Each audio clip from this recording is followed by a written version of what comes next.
We'll have that story on king5.com later today.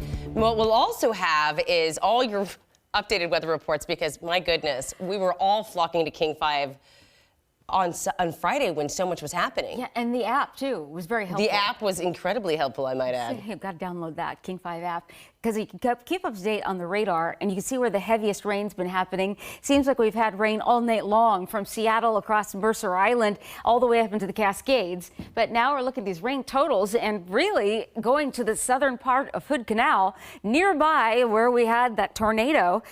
Near Southern Hood Canal. This is actually a little farther south of that. Now, Shelton, 43/100 of an inch of rainfall. We have not had nearly as wet of a day today as we had the last couple of days, but just brace yourself because it's coming tomorrow. Right now, it's 53 degrees in downtown Seattle. We've had some wind gusts anywhere from 20 to 25 miles an hour, a few 26-mile-per-hour gusts, too, in the last few hours. Those have diminished, and we're seeing this convergence zone, basically winds wrapping around the Olympic Mountains, meeting up in the middle.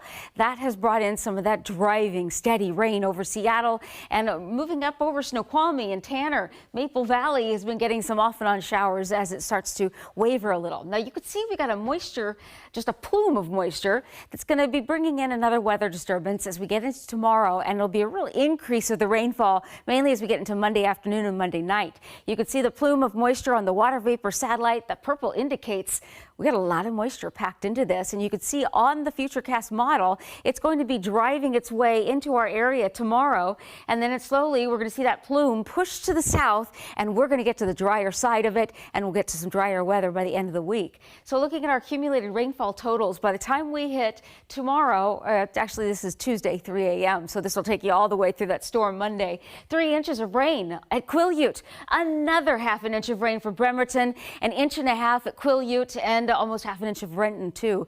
½ inch of Renton in the rain. Boy, it's soggy. And we've got the rain really coming down at Snoqualmie Summit right now. Past highs upper 30s to mid 40s. Winds out of the west, 10 to 15 tomorrow afternoon. We will all have increasing rainfall and breezy wind tomorrow. Winds are going to pick up mainly in the afternoon, 15 to 25 miles an hour with some gusts up to 30 to 35. Strongest expected on the coast and definitely up around the north interior.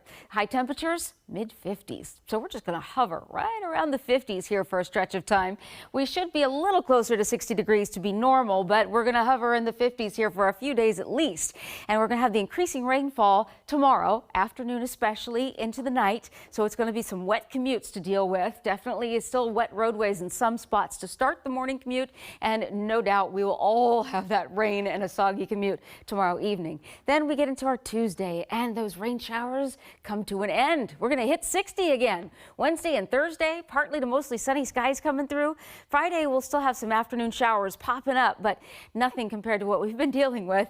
It looks like a cooler and dry weekend as we get to next weekend. So I just think that we need a weekend with a little dry weather. We again. sure could use it. Thank you for taking us forward in time with that forecast.